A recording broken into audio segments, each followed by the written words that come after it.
अस्सलाम वालेकुम guys, welcome back to my YouTube channel. Welcome to another videos. आज की वीडियो में हम डिस्कस करने जा रहे हैं that is thermoregulation in mammals. आपको पता हमने लास्ट लेक्चर में डिस्कस किया था थर्मोरेगुलेशन इन एनिमल्स के अंदर। उसके बाद हमने डिस्कस किया था regulation of heat exchange between animals and environment. Then आज की वीडियो में हम मैमल्स के अंदर देखेंगे वो टेम्परेचर को कैसे मेंटेन करते हैं। तो इसको देखने से पहले जिन बच्चों ने अभी तक मेरे चैनल को सब्सक्राइब नहीं किया तो जल्दी से मेरे चैनल को सब्सक्राइब कर दीजिए और साथ दिए गए बेल आइकन को दबाना मत भूलिएगा ताकि जो वीडियो मैं अपलोड करूंगा सबसे पहले आपके पास पहुंचे। तो थर्मोरेगुलेशन इन मैमल्स को डिस्कस करने से पहले हमें पता होना चाहिए कि थर्मोरेगुलेशन है क्या। तो ये हम जब चैप्टर शुरू किया था तो वहां तब से हम पढ़ते आ रहे हैं थर्मोरेगुलेशन यानी बॉडी का जो टेम्परेचर है उसको मेंटेन करना नैरो रेंज के ऊपर। अब नैरो रेंज से क्या मुराद है, यानी 36.1 degree centigrade to 37.8 degree centigrade degree के मुताबिक टेम्परेचर को डालना, ठीक है। तो उसको कहते हैं नैरो रेंज, ना इस टेम्परेचर से अबव हो ना इससे कम हो, ठीक है। तो ये तो हो गया थर्मोरेगुलेशन की डेफिनेशन। तो उसके बाद हमने मैमल्स में डिस्कस करना है तो वो कर लेते हैं। तो पहला पॉइंट इसमें क्या है, दे आर एंडोथर्मिक। अब थर्मोरेगुलेशन इन एनिमल्स जब हम पढ़ रहे थे तो उधर हमने देखा था एंडोथर्मिक क्या है। अब एंडोथर्मिक ऐसे एनिमल्स को कहते हैं जो अपनी बॉडी में अंदर जो केमिकल रिएक्शंस हो रहे हैं उनके नतीजे में जो हीट प्रोड्यूस होगी उन एनिमल्स को कहते हैं एंडोथर्मिक। जो मसलन के जिनके बॉडी के अंदर जो मेटाबॉलिज्म हो रहे हैं उनके नतीजे में हीट प्रोड्यूस कर रहे हो ऐसे एनिमल्स को कहेंगे एंडोथर्मिक। तो आपको पता हमने वहां मेंबर्स की एग्जांपल को देखा था तो फिर वो हमने ये पॉइंट इसके अंदर लिख दिया कि दे आर एंडोथर्मिक। दूसरा पॉइंट देख लेते हैं मेंटेन देयर बॉडी टेम्परेचर, कि जो बॉडी का जो टेम्परेचर है उसको ये कैसे जो है मेंटेन करते हैं। तो दो ही ऑप्शन है इनके पास, या तो ये हीट को लॉस करेंगे जाया कर देंगे या हीट को गेन करेंगे ले लेंगे। अब बॉडी के अंदर बहुत ज्यादा हीट हो गई है तो ये हीट को लॉस कर देंगे। अगर बॉडी के अंदर हीट कम है तो ये इसको बाहर से जो इन्वायरमेंट से हीट ले लेंगे यानी गेन कर लेंगे। तो तीसरा पॉइंट क्या है, production of heat within their body. अब ये यहाँ से टॉपिक जो है मेन शुरू होता है जो थर्मोरेगुलेशन का मैमल्स के अंदर। अब कहता है कि बॉडी के अंदर जो हीट की प्रोडक्शन हो रही है वो किस प्रोसेस के जरिए से हो रही है, किस मैकेनिज्म के जरिए से हो रही है, और जिस प्रोसेस के जरिए से हो रही है that is thermogenesis. Production of heat within their body is known as thermogenesis. अब there are two types of thermogenesis.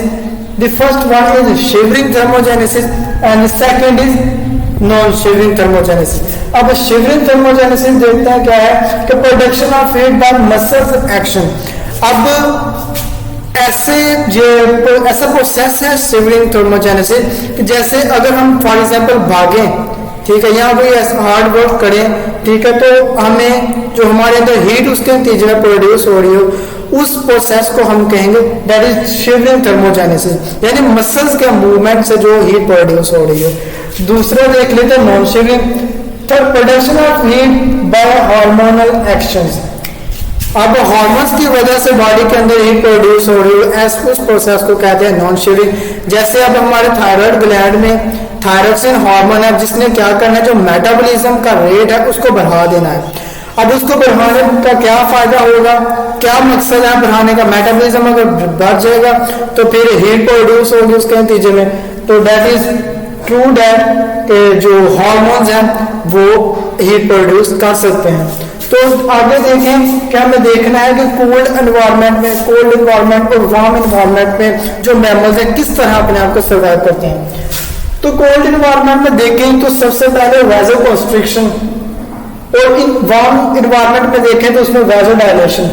यानी वैसोकंस्ट्रिक्शन क्या है कि इसमें बहुत ज्यादा सर्दी है कोल्ड एनवायरनमेंट में, तो गर्मी बहुत कम है, सर्दी है, तो इसमें हमने क्या करवाना है कि हम इसके अंदर कि अपने जो हीट है बॉडी के अंदर उसको जाया नहीं होने देना, डिसिपेट नहीं होने देना। तो क्या करेंगे, फिर उसकी वैसोकंस्ट्रिक्शन करवा दी जाएगी। अब ये क्या है देखें, गौर से देखिएगा।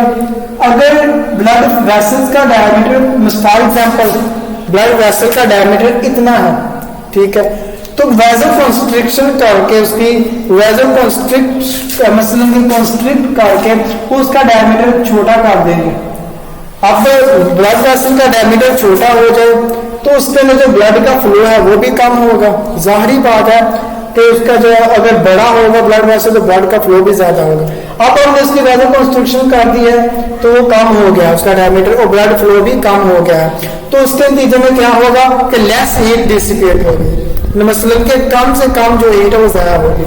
तो ये पॉइंट हो गया लेस हीट डिसिपेट। अगर दूसरा देख लेते हैं, पहले वार्म में भी देख लेते हैं, ठीक है, क्या है कि वहां वाइजोडाइलेशन की जाती है, ठीक है, यानी यहाँ तो हमने डायमीटर को वाइजोकॉन्स्ट्रिक्ट छोटा कर दिया, इधर हमने डायलेशन करके डायलेट करके इस ब्लड वेसल का जो डायमीटर है उसको और बढ़ा देना है ताकि जो ब्लड का फ्लो है वो भी इसके अंदर फिर भर जाएगा, और ब्लड का फ्लो बढ़ेगा तो ऑब्वियसली तो जो हीट है वो ज्यादा से ज्यादा बाहर निकलेगी।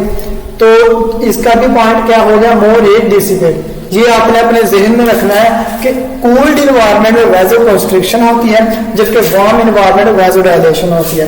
तो दूसरा पॉइंट देख लेते हैं सबडर्मल फैटी लेयर। अब मैं इसको इतना वजाहत करके नहीं बताऊंगा क्योंकि ये हमने थर्मोरेगुलेशन इन एनिमल्स में डिस्कस कर चुके हैं। तो सबडर्मल फैटी लेयर से क्या है कि हमारी जो अपर लेयर है स्किन की उसे कहते हैं डर्मिस, उसके नीचे फैट की लेयर है, उसका काम क्या है कि इंसुलेशन प्रोवाइड करना, यानी कि हीट को बाहर नहीं निकलने देना। तो कूल इन्वायरमेंट में हम चाहते ही ये है कि जो हमारे अंदर हीट है वो अंदर ही रहे, बाहर ना निकले, ठीक है। तो उसमें देख लेते हैं, वार्म इन्वायरमेंट में देख लेते हैं operation cooling through sweat gland, ठीक हो गया। अब ज्यादा से ज्यादा जो हीट है वो बाहर निकलनी है हमारे जिस्म से, तो किस प्रोसेस के जरिए से निकलेंगी, डेट इज स्वेट ग्लैंड के जरिए से, स्वेट ग्लैंड से निकलेगी, फिर वो इवेपोरेट होगी इन्वायरमेंट के साथ, ठीक है, तो वो बाद का प्रोसेस, ठीक है। तो पता चल गया होगा कि जो हीट है वो किसके जरिए से, स्वेट ग्लैंड के जरिए से जो हीट है वो बाहर निकलती है हमारी बॉडी से। उसके बाद trap warm here is erected, यानी जो हमारे बाल हैं, आप देखें अक्सर सर्दी के जब सर्दी हो या इमोशनल बंदा हो तो जो हमारे बाल हैं वो खड़े हो जाते हैं, यानी जैसे जिसे हम कहते हैं रोंगटे खड़े हो गए। तो उसका फंक्शन क्या है कि उन्होंने हीट को जो है वो बाहर नहीं निकलने देना। आपने देखा हो, मैं यहाँ से ड्रॉ कर रहा हूँ, जैसे फॉर एग्जाम्पल ये मैंने हेयर्स बनाए हैं, आपको पता चल रहा हो कि इनके दरमियान आपने एक बार नोटिस किया कि इनके दरमियान जो डिस्टेंस जो गैप है उनका काम क्या है, वो किसकी वजह से, वो उनका काम है कि इंसुलेशन करना, यानी जो हीट अंदर उसे बाहर नहीं निकल देना। तो आपको पता हो, चल गया हो कि जब ये बाल खड़े होते हैं सर्दी में ही क्यों खड़े होते हैं हमारे, ठीक है, या इमोशनल बंदा हो तो उसको कर। उसके बाद उसमें वार्म इन्वायरमेंट में देख लेते हैं operation cooling through respiratory system. अब ये जो है ये डॉग्स के अंदर ही जो है ये कूलिंग का जो प्रोसेस है जो वो होता है। आपने अक्सर देखा हो जब जो डॉग्स हैं वो भागे थोड़ा सा, ठीक है, तो वो उनकी जो सांस वो तेजी से होना शुरू हो जाती है, यानी वो जुबान बाहर निकाल कर तेजी से सांस लेना शुरू कर देते हैं, और साथ ही साथ सलाइवा भी प्रोड्यूस करना शुरू कर देते हैं। उन सलाइवा के अंदर वो हीट जो है उसको ऑपरेट करते हैं उन सलाइवा के जरिए से, ठीक है। तो उन प्रोसेस को कहते हैं, इस प्रोसेस को पेंटिंग का नाम दे दिया गया, ठीक है। तो उसमें भी अब देखते हैं कूल्ड इन्वायरमेंट में ऐसे एनिमल्स हैं, ऐसे मैमल्स हैं जिन्हें ब्राउन फैट कहते हैं, यानी उनका काम क्या है, उन्होंने क्या करना, जो मिटोकॉन्ड्रिया है उसके रेट को बढ़ा देना है, ठीक है। उस नतीजे में क्या होगा, फिर रैपिड हीट प्रोड्यूस होगी, उन जो एनिमल्स जो मैमल्स वो कहेंगे ब्राउन फैट, ये खासतौर पर कूल्ड इन्वायरमेंट में ही रहते हैं। तो आगे वार्म इन्वायरमेंट में देख लेते हैं operation cooling through urine saliva in bats, यानी बैट्स जो है चमगादड़, उनका काम क्या है, जब वार्म इन्वायरमेंट में वो क्या करेंगे, अपने जो बॉडी के ऊपर जो यूरिन है उसका लेप या स्लाइवा का लेप कर देंगे, और ऑपरेशन का काम करते रहेंगे उनके जरिए से, यूरिन के जरिए से या स्लाइवा के जरिए से, ताकि अपनी बॉडी को मेंटेन कर पाए। अब ये सारे जो प्रोसेस है हमने इसीलिए करना है ताकि अपने बॉडी का जो टेम्परेचर है उसको नैरो रेंज में लाया जाए, ठीक है।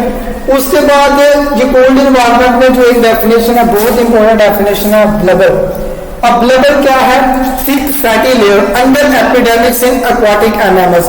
अब एक्वाटिक मैमल्स से क्या बात है, यानी वेल जो समुद्र में रहते हैं, वेल जो डॉल्फिन शार्क वगैरह है, उनके अंदर जो थिक फैटी लेयर है एपिडर्मिस के नीचे, उसको कहते हैं ब्लबर। अब आपने देखा हो कि हम जब सर्दी में हम अपनी हीट को, एक और भी प्रोसेस है कि जो सर्दी में अब आप हीट को बाहर नहीं निकलने देते और हम क्या करते हैं, जो वेयर्स वार्म क्लॉथ, जो गर्म जो कपड़े हैं उनको पहनना शुरू कर देते हैं ताकि जो हीट है वो अंदर ही महफूज रहे, ठीक है, सर्दी से बचने के लिए। दूसरा आपको पता हो कि जो सर्दी में हमारा जो स्वेट वो भी प्रोड्यूस नहीं होता, इनएक्टिव हो जाता है, तो इनएक्टिव ऑफ स्वेट ग्लैंड। तो दोस्तों ये था आज का टॉपिक। होप हो कि आपको आज के टॉपिक की जो है समझ आई हो। अगर अभी तक आप दोस्तों ने मेरे चैनल को सब्सक्राइब नहीं किया तो जल्दी से दोस्तों मेरे चैनल को सब्सक्राइब कर दीजिए और साथ दिए गए बेल आइकन को भी दबाना मत भूलिएगा। Thank you for watching this video दोस्तों। अल्लाह हाफिज।